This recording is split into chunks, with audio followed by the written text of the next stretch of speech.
ಇವತ್ತು ನಾನು ನಿಮಗೆ ತೋರಿಸುತ್ತದೆ ಐತಿಹಾಸಿಕ ಟೆಂಪಲ್ ಯಾವುದು ಅಂತ ಹೇಳಿದ್ರೆ ಗೊಬ್ಬರಿ ಬಿ ಒಳಗೆ ಕಲ್ಲೇಶ್ವರ ದೇವರದು ಅಂಥೇಳಿ ತೋರಿಸುತ್ತದೆ. ಎಲ್ಲಿ ಬರ್ತದೆ ಅಂತ ಹೇಳಿದ್ರೆ ಅಫ್ಜಲ್ಪುರ್ ರೋಡಿಗೆ ಒಳಗೆ ಸೆಂಟ್ರ ಒಳಗೆ ಒಂದು ಗೊಬ್ಬರಿ ಬಿ ಅಂಥೇಳಿ ಬರ್ತದೆ. ಆ ಹಳ್ಳಿ ಒಳಗೆ ಕಲ್ಲೇಶ್ವರ ಟೆಂಪಲ್ ಅದ. ಈ ಟೆಂಪಲ್ ಎಲ್ಲಿ ಊರಾಗ ಬರ್ತದೆ, ಪೂರ ಊರು ಹೊರಗದ. ಅದು ಅಲ್ಲದೆ ಇವರು ಇಲ್ಲಿ ಹ್ಯಾಂಗೆ ಇಟ್ರ ಅಂತ ಹೇಳಿದ್ರೆ ಬಟ್ ಗುಡಿ ಬಿಟ್ಟು ಸುತ್ತಮುತ್ತ ಯಾವ ರೀತಿ ಹೊಲಸು ಮಾಡ್ಯಾರ ಅಂತ ಹೇಳಿದ್ರೆ ಬರೀ ಮಲ ವಿಸರ್ಜನೆ ಮಾಡ್ಯಾರ.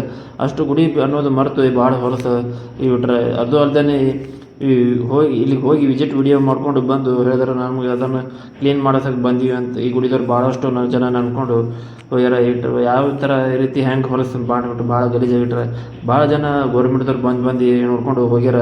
ಕ್ಲೀನ್ ಮಾಡಿಸ್ತೀನಿ ಭಾಳ ಜನ ಇವತ್ತು ಆಯಿತು ಈ ಥರ. ಬಟ್ ಯಾರೂ ಕ್ಲೀನ್ ಮಾಡ್ಸಲ್ಲ ಅವರು ಹೇಳಿದ್ರು ಹೋದರು ಮಾತು ಹೆಂಗೆ ಅನ್ನಿಸ್ತಂತ ನಾವೇ ಕ್ಲೀನ್ ಮಾಡೋ ಸಿಚುವೇಶನ್ ಬಂದಂಗೆ ನಿಂತಂಗೆ ಆಯಿತು. ಈ ವಿಡಿಯೋ ಎಲ್ಲಿ ತನಕ ಶೇರ್ ಮಾಡಿರಿ ಅಂತ ಹೇಳಿದ್ರೆ ಬೇರೆ ಬೇರೆ ಊರಿಗೆ ಹೋಗಿ ಟಚ್ ಆಗಬೇಕು, ಬೇರೆ ಬೇರೆ ಜನರಿಗೆ ಹೋಗಿ ಟಚ್ ಆಗಬೇಕು. ಇದೇ ಥರ ಟೆಂಪಲ್ ಉಳಿಸ್ಬೇಕು ಅನಿಸ್ಬೇಕು, ಸ್ಟಾರ್ಟ್ ಆಗಬೇಕು. ಸೊ ನನ್ನ ಮಾಹಿತಿ ನಿಮ್ಗೆ ಇಷ್ಟ ಆಗಿತ್ತು ಅಂತ ಹೇಳಿದ್ರೆ ಲೈಕ್ ಮಾಡಿರಿ, ಫಾಲೋ ಮಾಡಿರಿ, ಶೇರ್ ಮಾಡಿ. ಇದೇ ಥರ ಇಟ್ಕೊಂಡು ನೆಕ್ಸ್ಟ್ ವಿಡಿಯೋ ಸಿಗ್ತೀನಿ. ಎಲ್ಲರಿಗೂ ಬಾಯ್.